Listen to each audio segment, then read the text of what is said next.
Voy a compartir algunos apuntes que he estado revisando sobre la Convención Nacional Republicana. Ya habíamos tenido un estudio eh, revisando un poco las líneas. Lili también ahondó un poco más la semana pasada. Entonces, bueno, seguimos como haciendo esfuerzos para seguir avanzando en este tema y comprender muy bien los temas que se están dando actualmente en el movimiento. Entonces, yo les había compartido esta línea que compartió la anciana Terry y que ella marcaba como 5 hitos importantes en el mes de julio y hablábamos que eh, desde el 30 de junio se marca un hito importante y empezamos a hablar de un Estados Unidos diferente, ¿sí? Y acá en la mitad de esta línea está el 15 al 18 de julio, que es la Convención Nacional Republicana. Entonces, pues lo que quiero que hagamos hoy es como que compartamos un poco qué fue ese espacio, qué conocimientos tenemos de lo que se desarrolló en esa convención, qué personajes importantes o relevantes queremos resaltar y que ahondemos un poquito en ese tema. Esto era lo que ya habíamos trabajado la semana pasada, no, hace 15 días. Entonces, pues quiero que yo sé que muchos han leído sobre el tema y demás, entonces como que eh, construyamos juntos algunos conceptos, ¿sí? Entonces, ¿qué conocen de la convención? ¿Qué saben qué es? ¿Cada cuánto se realiza? ¿Cómo es su diseño y ejecución? No sé qué saben de la Convención Nacional Republicana.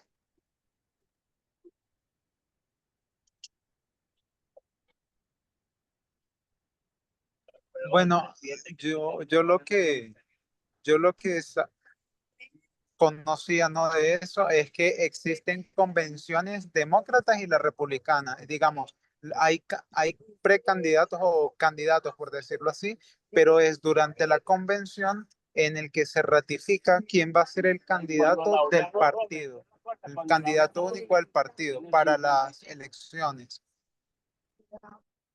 Y además se vota también por una agenda, ¿no? Allá se envían varios delegados a esa convención y votan. Perfecto, muy bien. ¿Alguien más? De pronto que quiera dar sus ideas, porque yo sé que muchos conocemos, pero que se anime de pronto a compartir,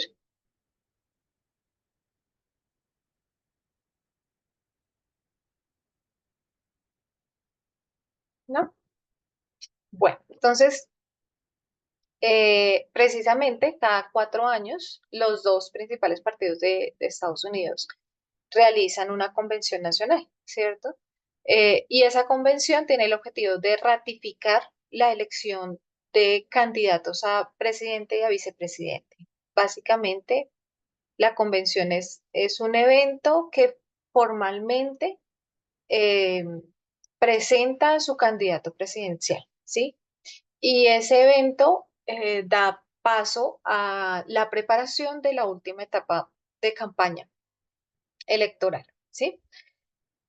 En ese momento también se define cuál va a ser la plataforma, aunque con antelación se ha discutido cuál va a ser la plataforma que el partido eh, va a lanzar, y esa plataforma lo que hace es reflejar el panorama político que quiere impartir ese partido y de acuerdo a las necesidades de sus electores, ¿sí? Em, bueno, algunos datos que estuve por ahí revisando, y es que las convenciones nacionales, específicamente vamos entonces a hablar de la Convención Nacional Republicana. La primera convención fue en 1856, cuando se nominó a John Fremont, ¿sí? eh, para presidente, ¿sí? Y en la revisión documental que estuve realizando, miraba que hubo un cambio importante de lo que era la convención republicana en ese momento a lo que es hoy, ¿sí? Y el cambio específico tiene que ver con que hoy se ha convertido en un espectáculo, ¿sí? Y el hecho de que se convierta en un espectáculo está mediado por el uso de los medios de comunicación, ¿sí? Entonces las transmisiones al radio, por radio de la convención, por televisión y actualmente las transmisiones que se hacen en línea ha generado que estas convenciones, más que una reunión de partido y de discusión, se vuelva como en un espectáculo para las personas, ¿sí? Y como un lanzamiento para quienes van a presidir y para quienes tienen voz en esos espacios, ¿sí? Eh, Dentro de lo que leía, les comentaba también que me llamó la atención que una de las convenciones más divididas fue la convención que se llevó a cabo en 1964, que recordamos el contexto, donde hay una disputa por los derechos civiles y entonces hay una pugna, digamos, ahí entre el conservadurismo republicano y de pronto las personas que muestran un poco más, un pensamiento más libre, digámoslo así, o sí, bueno. Y eso muestra como una división dentro del partido y es una de las convenciones que generó mayor controversia dentro del mismo partido, ¿sí? Debatiendo un tema tan importante como fue pues el tema de los derechos humanos y fue como un foco nacional que se vio allí cómo se desarrolló esa convención en ese año, ¿sí? Y lo que les decía, ya con el tiempo entonces llega la era digital y esta convención se transforma más en un espacio para mostrarse, en un espacio para utilizar noticias falsas, para difundir ciertos tipos de pensamiento eh, y hace que pues el partido tenga un alcance mucho más público, sí, no solo el republicano, todos, pero esto genera una plataforma importante para los partidos, ¿sí?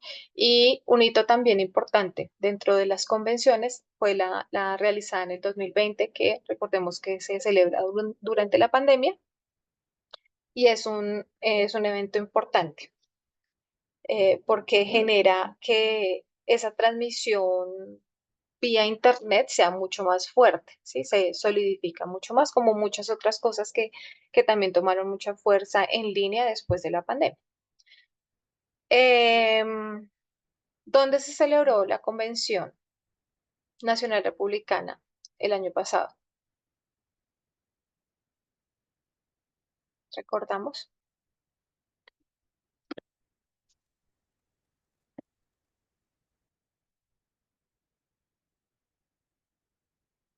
Se celebró en Milwaukee, es un estado de Wisconsin y es una de las ciudades más grandes de ese estado. Eh, entonces, ¿por qué se celebró allá? ¿Cuál fue el motivo de que escogieran ese lugar para celebrarlo? Fue la primera vez que se celebró una convención nacional republicana en ese lugar y Milwaukee es un estado pendular, ¿sí? Que no tenía clara su tendencia política, era un estado en disputa, ¿sí?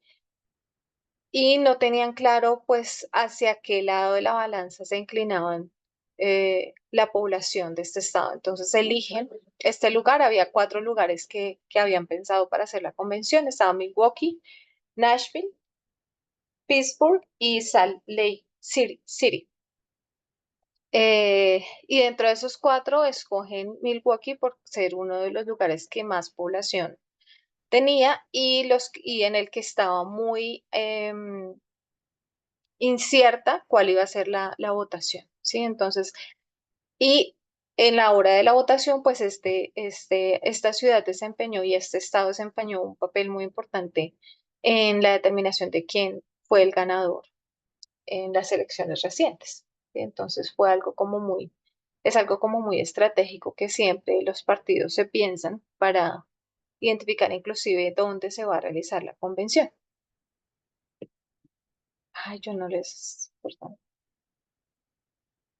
no les pasé la diapositiva. Entonces, quizás alguien quiera leer este párrafito, ¿me puede ayudar con la lectura? Leo, si querés. Sí, gracias por eso.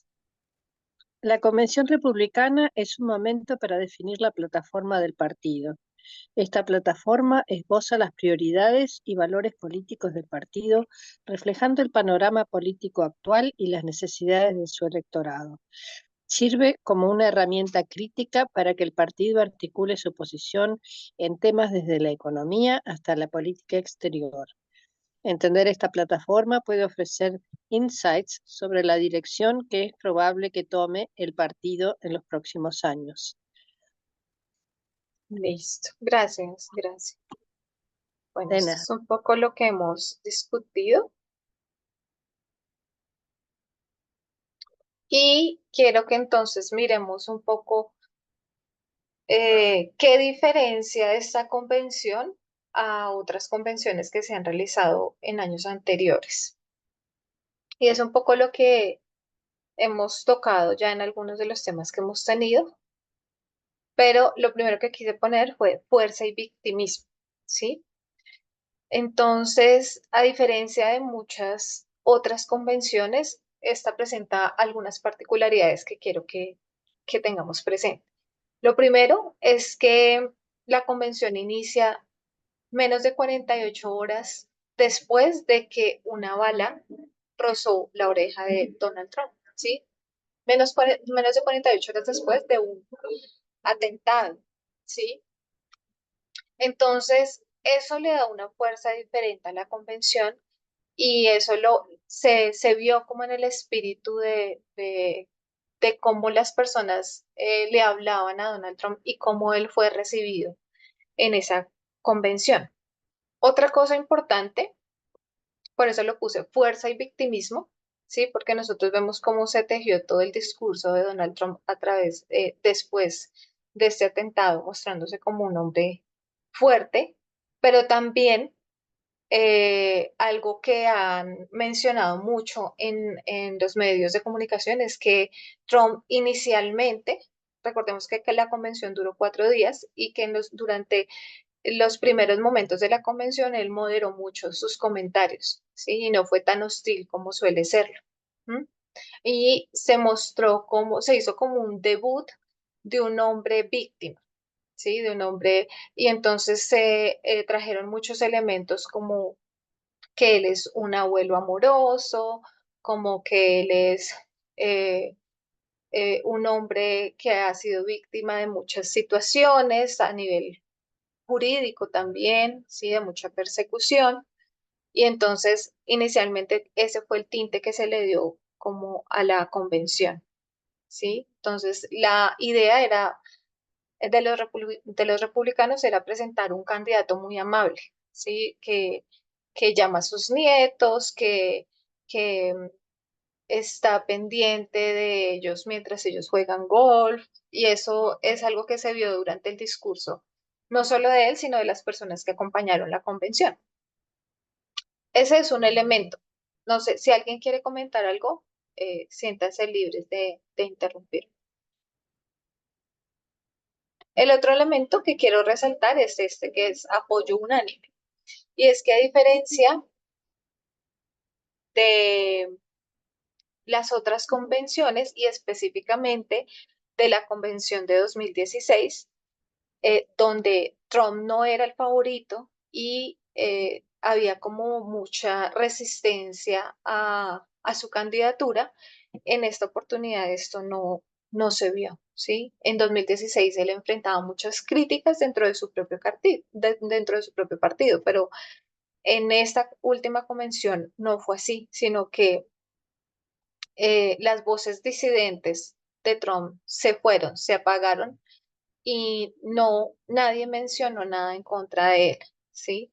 Y en 2016 muchos se sentían incómodos con su mensaje eh, de prepotencia y de yo puedo solo, cosa que esta vez pues no ocurrió, ¿sí? Sino que hubo una adoración, decían muchos medios de comunicación, frente a su figura, ¿sí? Y se consolida el Partido Republicano como realmente un partido trumpista, ¿cierto? Y el tercer elemento es la inmunidad.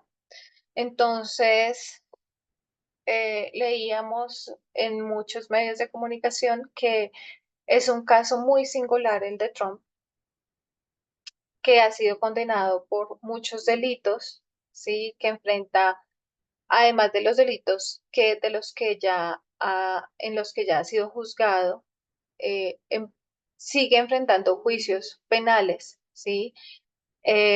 Inclusive ha dicho que va a tomar represalias contra las personas que en su forma de verlo han perseguido y es el primer presidente que ejerce el cargo habiendo sido condenado por un delito, ¿sí? Entonces, esto también marca una diferencia con otras convenciones y con otros presidentes, ¿sí? Es el primero que ejerce el cargo habiendo sido condenado. Eso es muy importante. Em, y aquí quiero que recordemos un poco cómo es que se da esta inmunidad. Nosotros ya lo habíamos de pronto hablado en el otro estudio de cómo se da esa inmunidad. Lili también lo mencionó en su estudio de que había 7 mujeres que habían reconocido que no se podía dar esa inmunidad, pero que eh, el caso fue escalando en diferentes instancias. Primero, una primera instancia donde una jueza, déjenme buscar el nombre, Tania Chutlian, eh, expresa que no se le puede dar inmunidad al presidente, que los presidentes no son reyes y que no deben tener inmunidad.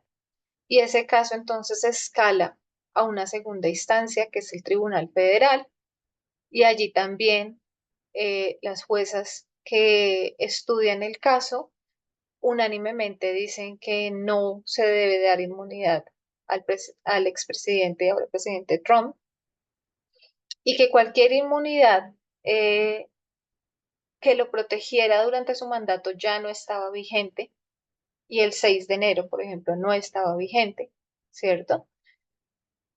Pero eso sigue escalando hasta que llega a la Corte Suprema de Estados Unidos, quienes expresan todo lo contrario, que sí es posible dar inmunidad al presidente y que él tiene derechos amplios a nivel de inmunidad y que no es sujeto de procesamiento penal, porque mientras esté en el cargo y ejerciendo actos oficiales, que es como la, la palabra sobre la que hacemos énfasis, que sean actos oficiales, eh, pues podía tener derecho de actuar como bien le pareciera. ¿Sí? Entonces, este tema de la inmunidad es algo que marca mucho la diferencia en cuanto a las otras convenciones nacionales que se han realizado y es importante que notemos cómo esto es diferente. No sé si alguien tiene algún comentario.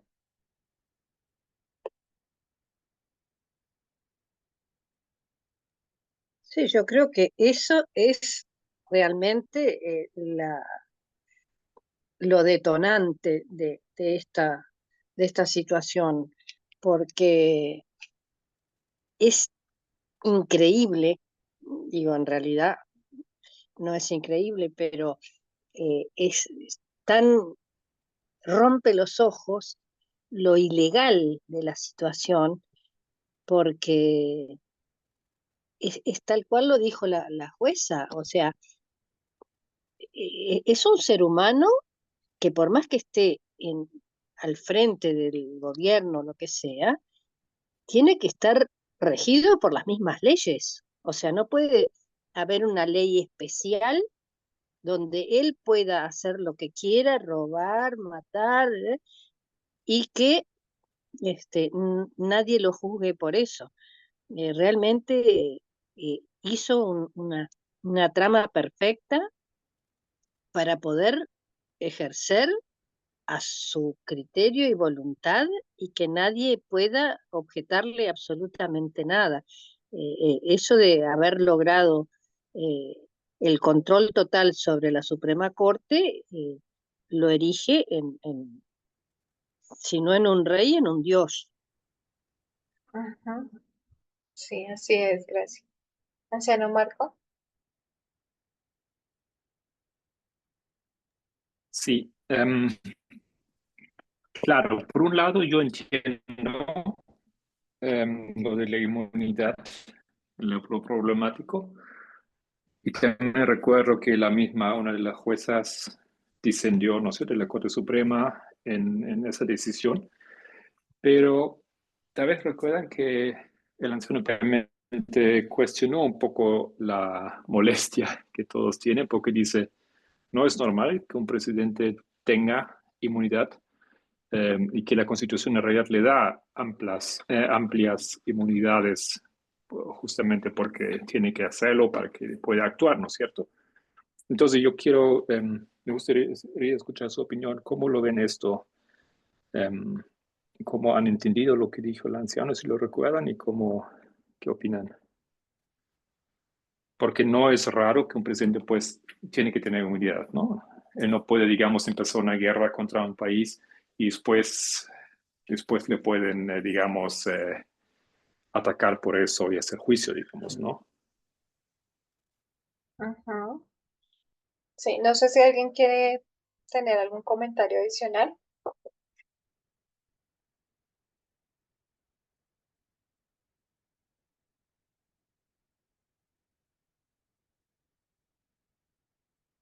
Yo lo que creo es que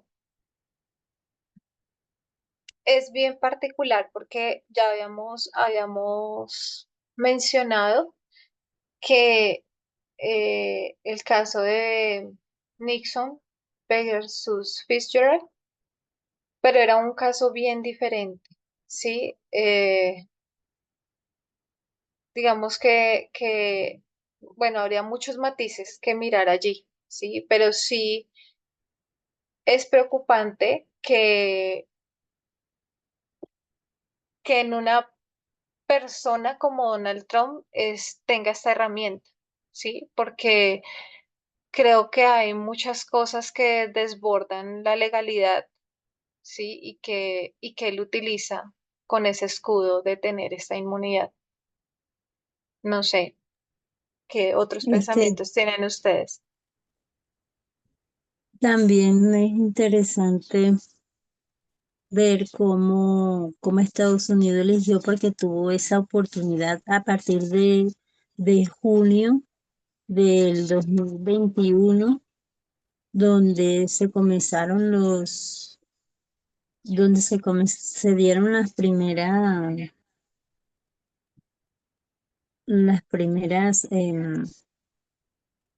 ¿cómo es que es la palabra? Televisaron los juicios.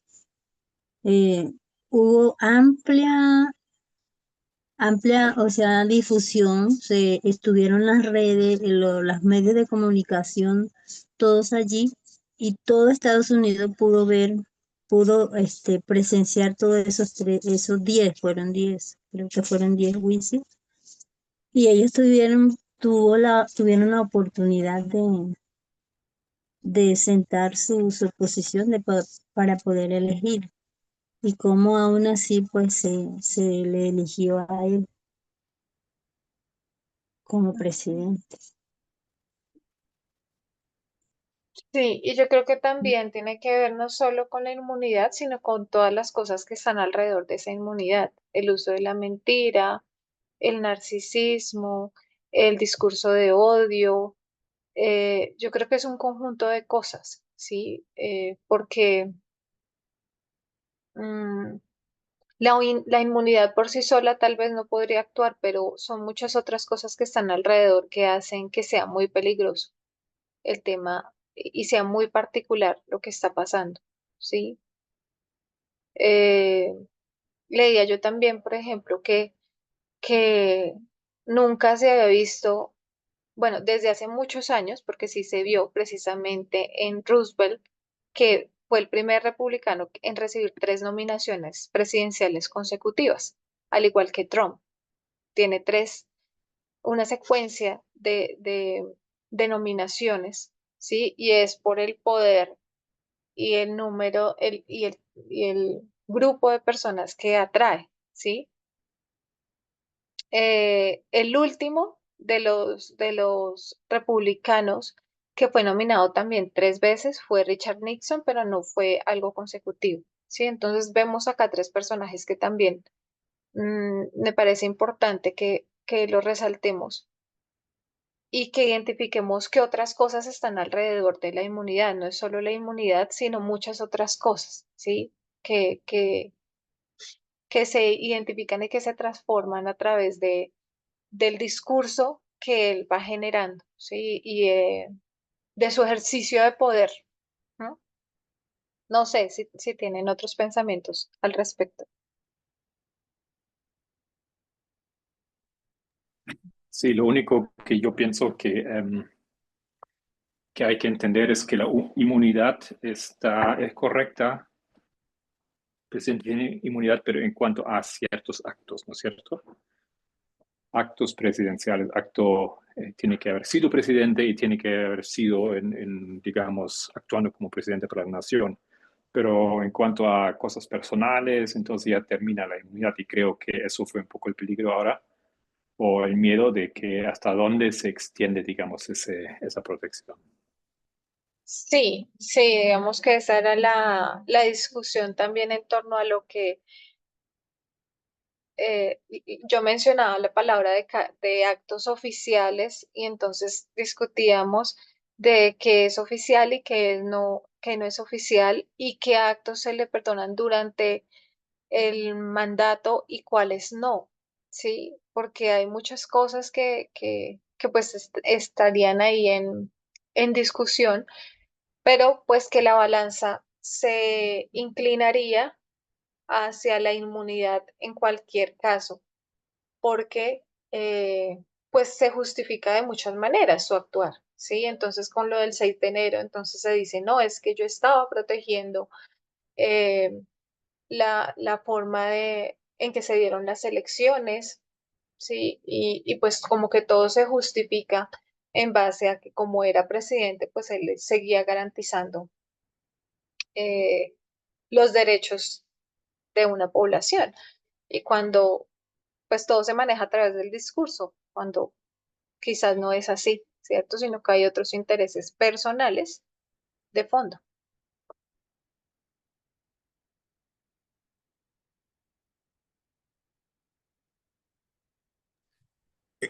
O sea, yo entiendo que él podría hacer cosas personales y decir, no, es un acto oficial.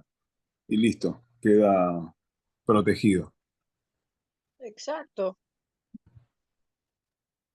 Sí, ese sería como el peligro de esa medida, ¿sí? Sería como que pues cualquier acto se puede justificar desde lo político, porque pues de todas maneras ejerció un cargo público de gran importancia, pues entonces desde allí todo se basa en el discurso que yo dé para defender ese acto. De hecho, él en sus discursos, en las medidas que está tomando, él dice que las toma porque el pueblo norteamericano le dio plena autoridad, que nunca en la historia de Estados Unidos había pasado que sí, todos los 50 estados fueran republicanos y que hubiese ganado pues ¿qué? Las tres cámaras. Pues. Entonces, sí es así, ¿no? Las tres cámaras, que no manejo bien esos Ujú. conceptos. Pero si él lo dice así, que por esas cosas también, por eso él está haciendo todo lo que está haciendo. Sí, entonces son muchos elementos que empezamos a revisar en lo que está ocurriendo y en lo que ocurrió en la Convención Nacional, que también, lo que les decía, marca la plataforma del partido y del actual presidente, que se ve reflejado en muchas medidas que ya se han estado tomando, ¿cierto? Y que fueron visibles durante la convención, ¿sí? Fue, es más, parte del discurso que se aplaudió. ¿M? Entonces, dentro del discurso que Donald Trump da, también me parece importante resaltar que es uno de los discursos más largos en la historia de las convenciones nacionales republicanas, que se dio hasta casi la medianoche, y que en donde Donald Trump intenta proyectar una imagen como un emperador, ¿sí? Pero además de proyectar esa imagen, experimenta un baño de halagos frente a esa postura, ¿sí? Durante los 4 días de la convención nunca se mencionó eh, sus procesos judiciales, ni nunca se mencionó alguna tacha o reclamo frente a su actuar moral, ¿m? Sino que todo el tiempo fue un baño de halagos hacia él, ¿sí? Em, y eso, reitero, no pasó en 2016, es algo que se vivió específicamente en esta convención y en muy pocas convenciones se ha vivido esa unanimidad para respaldar a un candidato, ¿sí? Y entonces esta imagen de ser un luchador incansable, pero también de ser un mártir, se va solidificando en estos 4 días de la convención, ¿sí? Y una de las cosas que él dice es que su enemigo a vencer precisamente es el sistema judicial, porque es un sistema judicial corrupto, ¿sí? Esos son los alegatos que él da para defender su postura y hablando también como de ese proceso de inmunidad, ¿no? Entonces, bueno, no sé si quieren agregar algo más o avanzamos aquí.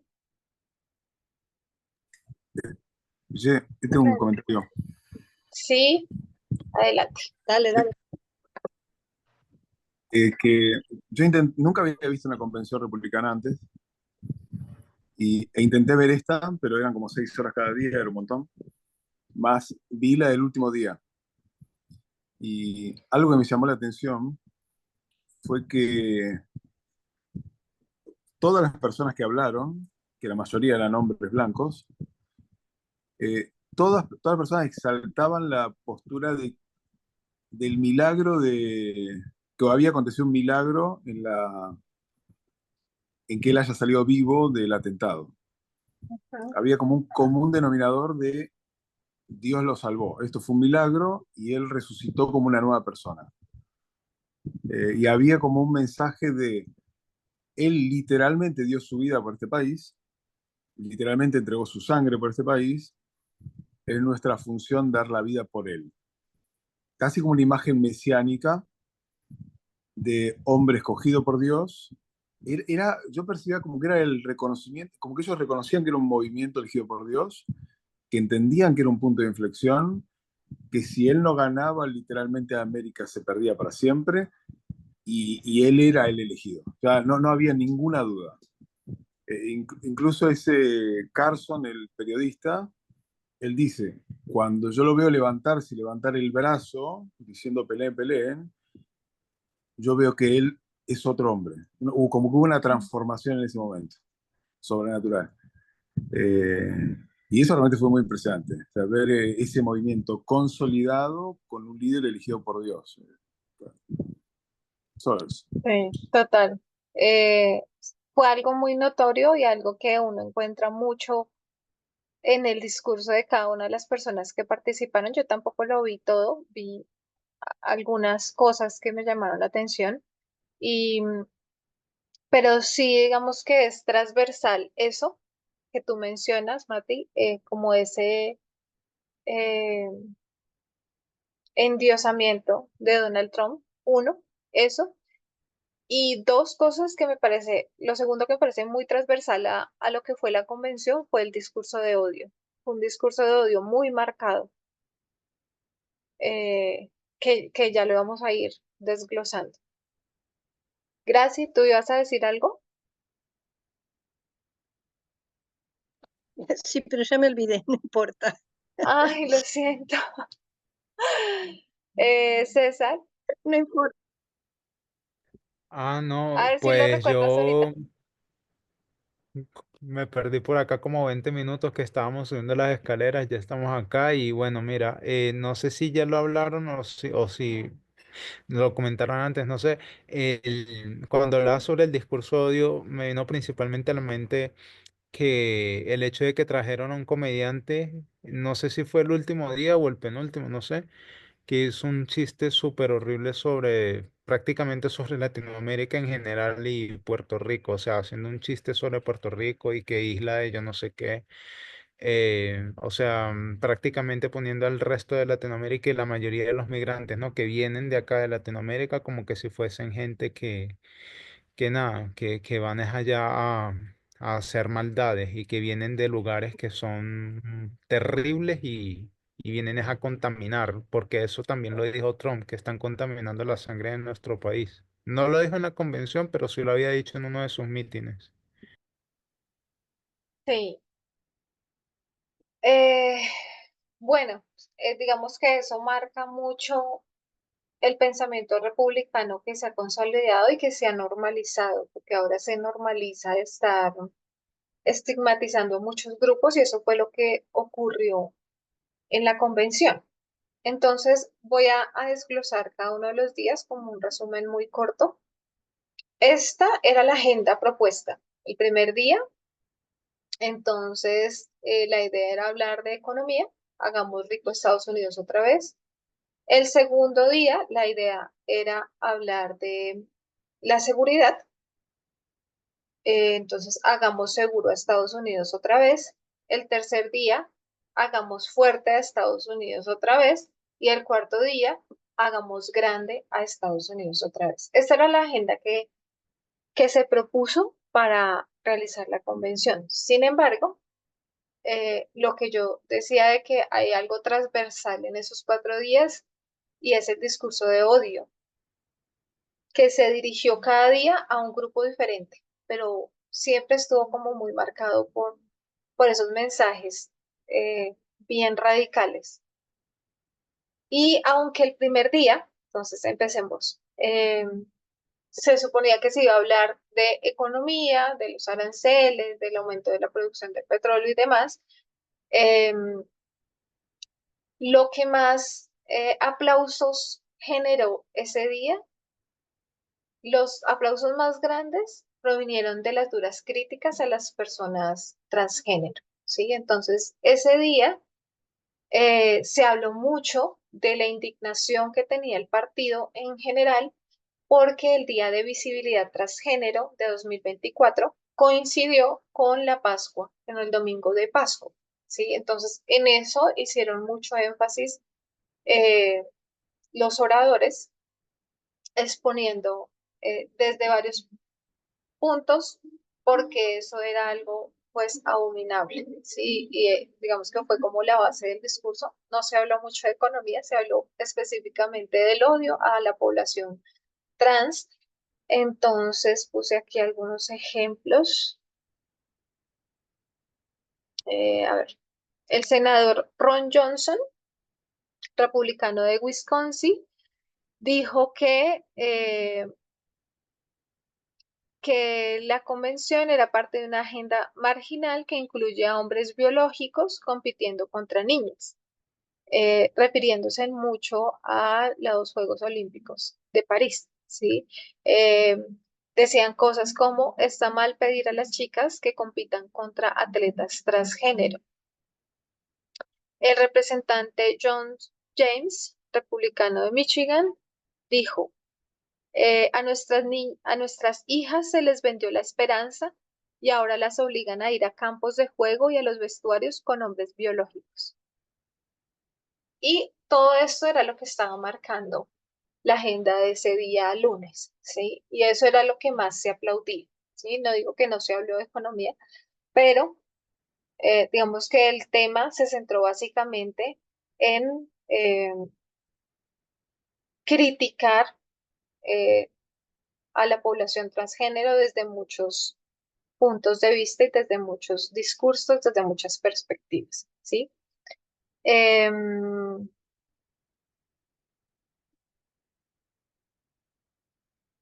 Nunca, no se habló específicamente de temas de inflación, de economía, sino que solamente daban su discurso de odio y decían que la única solución era devolver a Trump a la Casa Blanca.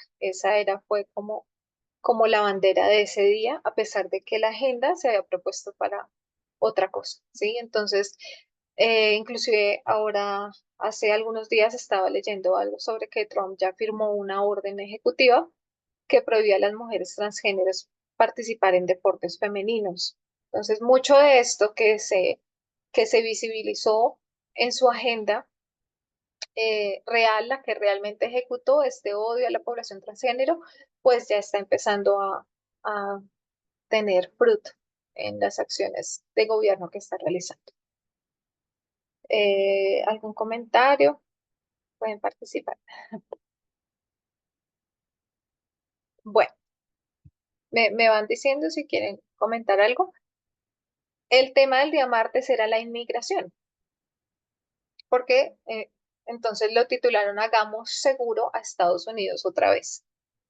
Y entonces, eh, ya teniendo claro que es un discurso de odio, imaginen hacia qué población fue dirigido estos discursos.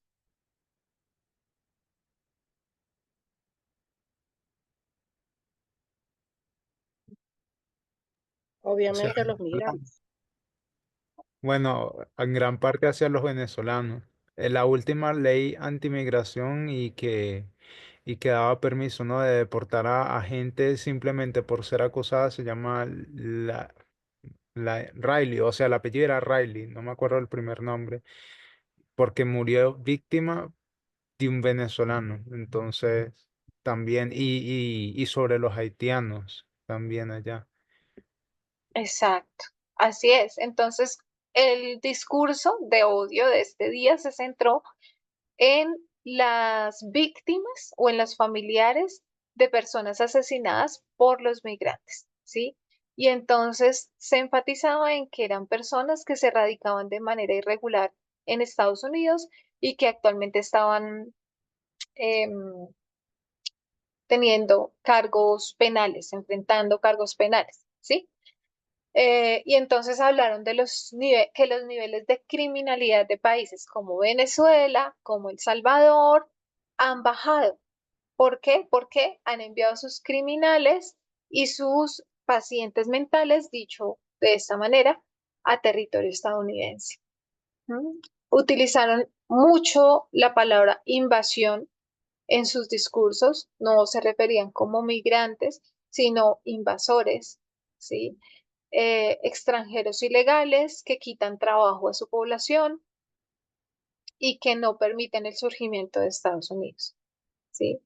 Entonces allí viene, pues, que nosotros ya conocemos la promesa de Donald Trump de generar el mayor operativo de deportación en la historia de Estados Unidos, lo cual no concordaba con un discurso que había dado antes, donde decía que él iba a ser el presidente de todos los estadounidenses, ¿cierto? Pero entonces empezamos a tener excepciones, los migrantes, los transgéneros y un poco toda la población eh, vulnerable, todas las minorías quedan a un lado, es decir, va a ser el presidente de todos los Estados Unidos, pero como él ve que de las personas que selectivamente él reconoce como estadounidenses.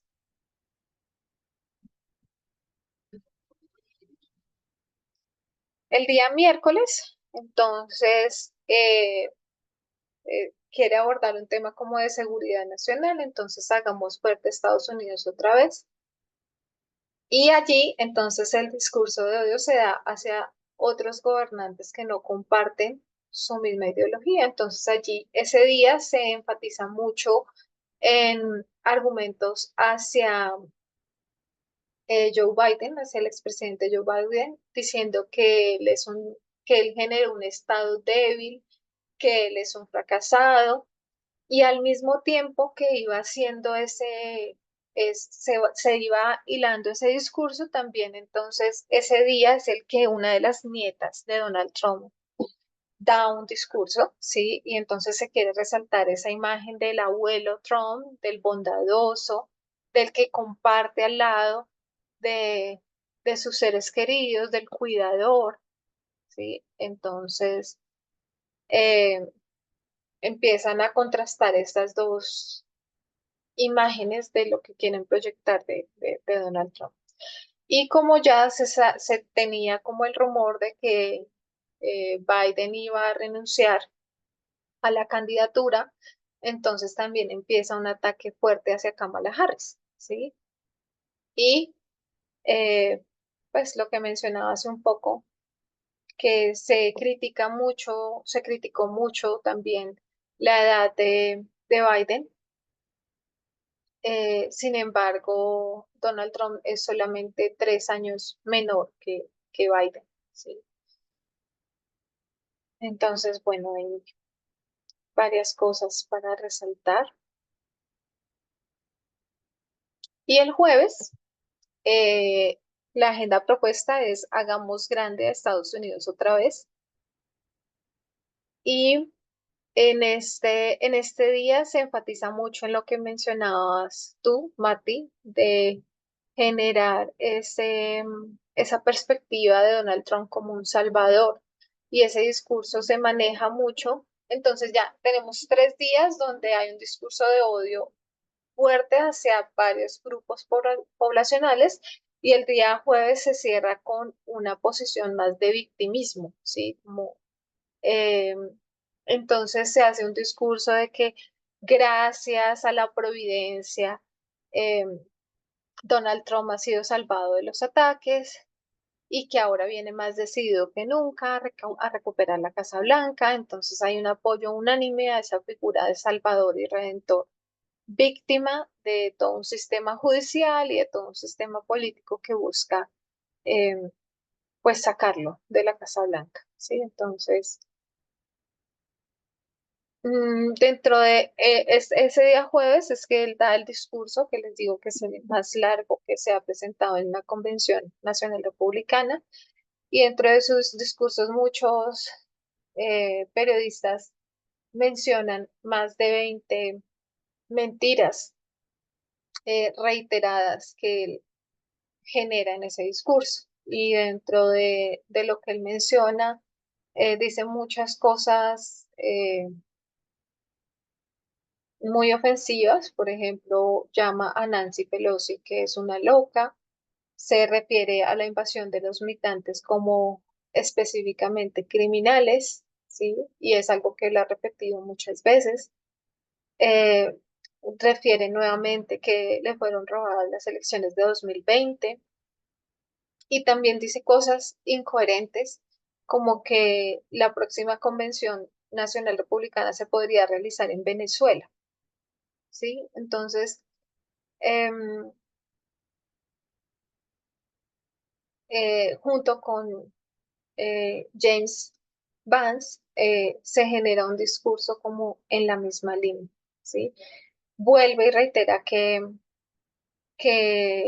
ninguna esperanza o sueño estadounidense puede tener éxito a menos que se detenga la invasión de los inmigrantes, ¿sí? Entonces, y que en ninguna parte hubo nunca una invasión de inmigrantes tan grande como la que ha sufrido Estados Unidos hasta la fecha, ¿sí? Entonces, allí también dentro de su discurso cuestiona la capacidad física de Biden, pero nadie en la convención nunca eh, cuestionó la capacidad moral de Donald Trump para estar en ese lugar, ¿no? No sé si quieren agregar algo.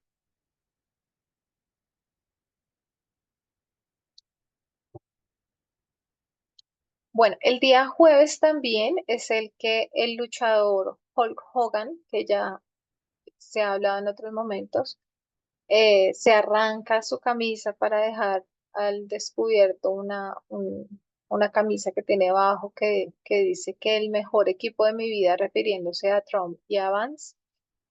Y también el líder evangélico Franklin Graham eh, menciona que eh, Dios ha perdonado a Trump, que Dios lo ha elegido a él, ¿sí?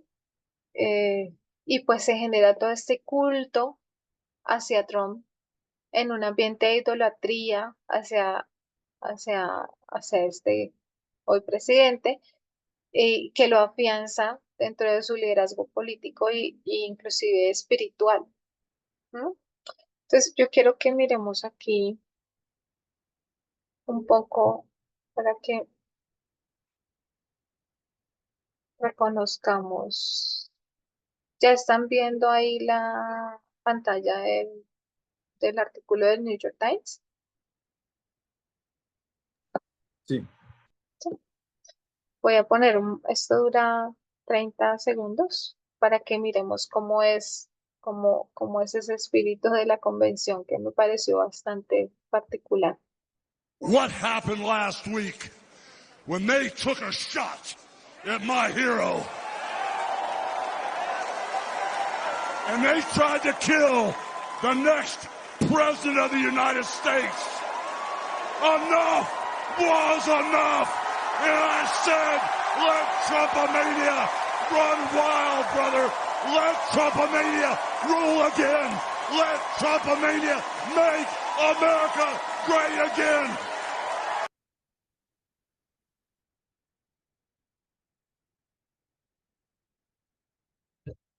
Mm. ¿Alguien quiere compartir algo? Sí. Mientras encuentro la presentación otra vez acá.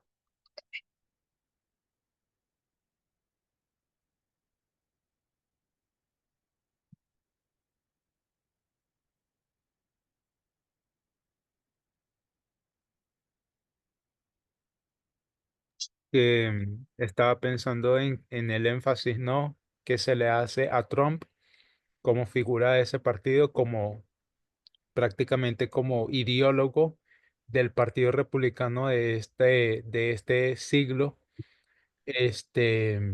prácticamente eso, o sea, de cómo el republicanismo dejó atrás todos sus valores y los centró en una persona, es un culto a la personalidad, es terrible, o sea, es tal cual como lo que han hecho líderes fascistas en el pasado, ¿no? Hitler, Mussolini o líderes de dictaduras, ¿no? De extrema izquierda como Castro, Chávez, o sea, es imposible no hablar de izquierda en Venezuela y no pensar en Chávez, ¿sabes? Es lo mismo así como allá en Estados Unidos, es imposible hablar del Partido Republicano sin hacer referencia directa a Trump, es como que si todo gira en torno a él en ese partido, es radicalizado. Ujú. Sí, es una idolatría bastante palpable y la que se vivió también en esa convención, ¿sí? Que pues se arrastra ahora en, en las acciones que está empezando a generar Trump. Mati, Yo recordaba que en octubre del año pasado surgió en Netflix, no sé si a alguien le interesa, pero hay un documental que habla acerca de la lucha libre y presenta a este personaje y otros más y muestra un poco de la historia y la misoginia, las imágenes estereotipadas, esa idea del hombre fuerte, violento, eh, con un montón de casos de abuso sexual, todos bien tapados, y cómo Trump está metido en todo eso. Así que eso es traído también con Dana White, entonces hay una imagen, y también hay una ministra ahora que era eh, líder de esos grupos de lucha libre. Así que toda esa imagen estereotipada y violenta está metido en esta visión política. No sé cómo se llama, César, pero sé que es lucha libre y está en Netflix, y fue hace poco, en octubre. Vamos a buscarla. Listo. Bueno, para finalizar, a ver,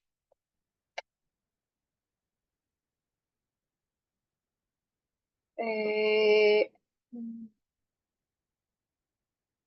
no, ya. Eh, quiero que hay muchas personas que hablaron allí, lo que yo les decía, muchos políticos, muchas personas de interés, pero quise solo traer pues dos figuras que quería como contrastar, ¿sí? Y que revisáramos un poco cómo lee Donald Trump a quienes son sus seguidores y cómo él identifica que alguien es leal o no.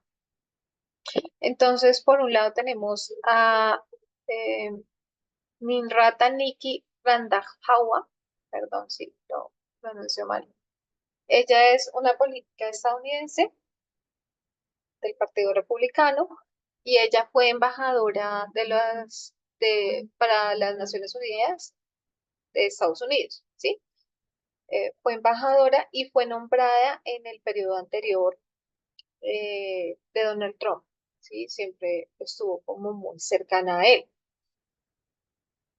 Pero ella también quiere ser presidenta de Estados Unidos y entonces durante el 2024 estuvo en una contienda pues por la candidatura de la presidencia, la candidatura republicana, ¿sí? Entonces es una rival, fue una rival en ese momento de Donald Trump. Eh, ella ha sido apoyada por el partido eh, Tea Party, ¿sí? Quien la ayudó a ganar una legislatura estatal, también ha sido gobernadora de Carolina del Sur y durante su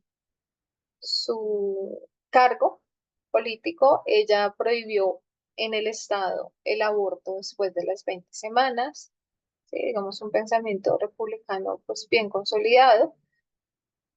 Eh, y durante esa contienda, ella menciona que Trump no tiene brújula moral, digamos que hay de pronto una contrapunteo de insultos entre ellos. Pero en la convención nosotros vemos que ya esas palabras no se ven, esas palabras desaparecen y ella hace un discurso en el que jura lealtad tanto a Trump como al partido republicano y esto es algo que también es novedoso porque ese tipo de discursos tan halagadores eh, no se habían visto en dos personas que pues eran contrincantes en una, en la candidatura republicana. Es algo que se menciona mucho en los medios de comunicación, ¿sí? Como ella cambia esta postura de ser una crítica a muchas de las acciones que Donald Trump hace a en la convención pues manejar otro otra postura, y aunque esto es propio de muchos espacios políticos donde vemos que pues se va cambiando de acuerdo a la circunstancia, es algo que se resaltó bastante en muchos medios de comunicación, ¿sí? Y hay algo que es importante y que la diferencia de ella de Vance, y es que ella sí hizo una crítica abierta cuando Trump alegó el tema de fraude electoral. Ella sí fue como contundente en diciendo que no, que aunque no dijo que las elecciones eran ilegales, en eso ella no se metió, pero ella sí condenó las acciones del asalto al Capitolio y lo hizo abiertamente, ¿sí? Y eso fue como su muerte política, porque en este momento ella no tiene un cargo específico que genere de poder. ¿sí? Eso fue como marcar la deslealtad que Trump esperaba, ¿sí? Cuando ella critica y condena esas acciones del asalto al Capitolio, esto no fue bien recibido y no es bien recibido por el partido, ¿sí? Em, entonces es una de las primeras republicanas que abiertamente desafía a Trump en ese aspecto. Y eso le costó que en este momento, pues, lo que les decía, no tenga un cargo específico. Contrario a James Vance, ¿sí? Porque él sí apoyó sin miramientos todas las acciones que generó Trump. Y a pesar de que los dos me refiero a Haley y a Vance, estaban en contrapunteo con Trump, ¿sí? Pero la diferencia específica es que ella sí condenó los ataques al Capitolio, cosa que James David Vance no hizo, ¿ya? Entonces, bueno, Vance es muy joven, es una persona que está recientemente llegada a la política de Estados Unidos, sin embargo, ha tenido un ascenso bastante mm, importante, ¿cierto? Pasando del Senado ya a ser el vicepresidente. Y él también fue muy crítico de Donald Trump.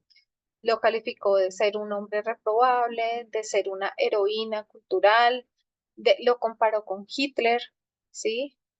Eh, pero como en el 2022 empiezan como a adherirse completamente a sus políticas y a sus campañas de mentira, ¿no? Entonces, a diferencia de Hallie Vance, sí acepta las falsas afirmaciones de Trump sobre el fraude electoral en el 2020 y eso demuestra ser una prueba de lealtad para Trump clave.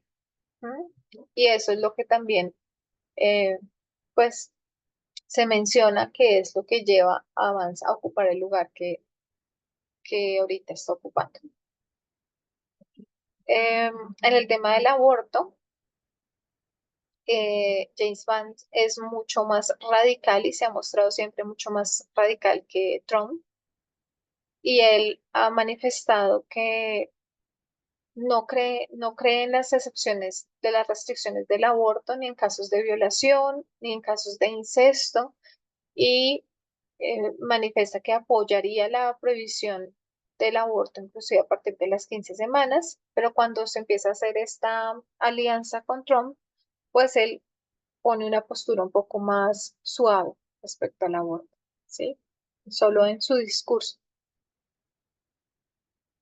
Y en cuanto al 6 de enero, pues él repite en diferentes declaraciones que esas elecciones del 2020 fueron engañosas, que fueron amañadas y que Trump tenía reclamos legítimos para hacer respecto a la forma en que se manejaron las elecciones, ¿sí? Y esa fue la diferencia entre estos dos personajes que eran muy importantes para el Partido Republicano y que uno ascendió y el otro descendió, ¿sí? Y es específicamente el apoyo a las mentiras que generan hacia lo que expresa Donald Trump, ¿sí? También algo que me llamó la atención fue como la postura frente a Mike Pence, el vicepresidente anterior de Trump, porque él también rechazó la, la postura de Donald Trump frente a las elecciones, ¿sí? Y Trump abiertamente lo llamó desleal. eh, Inclusive hay una escena donde hablan de que Mike Pence fue agredido y amenazado por los seguidores de Donald Trump que irrumpieron en el Capitolio. Y frente a esto, pues se dieron varias declaraciones y demás, pero lo que dice Vance es que eso nunca pasó y que la vida de Mike Pence nunca estuvo en peligro y digamos que es un tema de discursos allí donde se niega la verdad continuamente, ¿ya? Em, bueno, yo creo que con eso podríamos terminar. Bueno, hay otra cosa que quiero mencionar y es el tema de que no es la primera vez que nosotros hablamos de las convenciones nacionales republicanas, ya lo habíamos abordado eh, en algún tema cuando hablamos de Ronald Reagan y quería como mencionar algunas frases que tenía en mis apuntes de lo que había dicho Ronald Reagan en esa convención que fue en 1980. Puse acá una.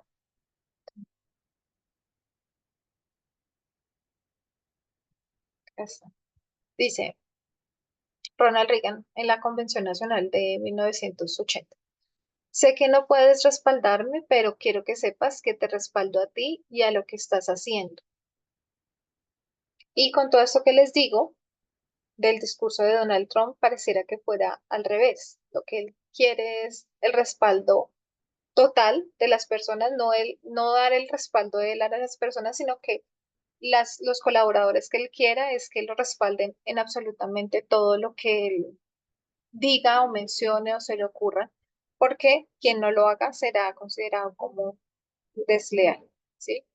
Recordemos que Ronald Reagan también, su victoria se le atribuyó por el tema de la mayoría moral, por el apoyo que este grupo dio y que en su gobierno fue llamado la estrategia de Dios después de que muchos evangélicos fueron nombrados. Entonces quería como hacer también ahí como un pequeño paralelo de esas dos convenciones que en algún momento hemos estudiado.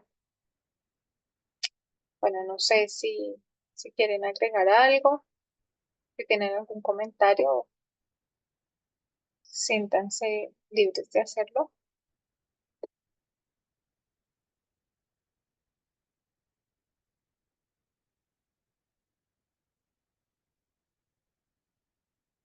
Si no, entonces podríamos cerrar en este momento.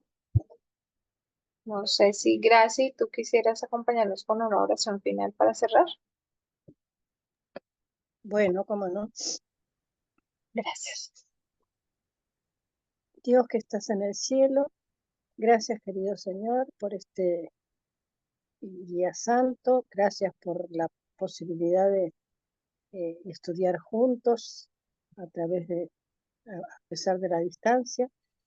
Gracias por el resumen que dio Yesenia, que fue muy, muy fructífero porque resaltó las cosas importantes que a veces uno cuando tiene tanta información puede perder de vista.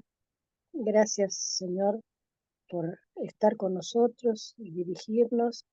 Te ruego que bendigas a cada uno de los que están aquí, que la bendigas a ella, que siga ayudándonos a crecer.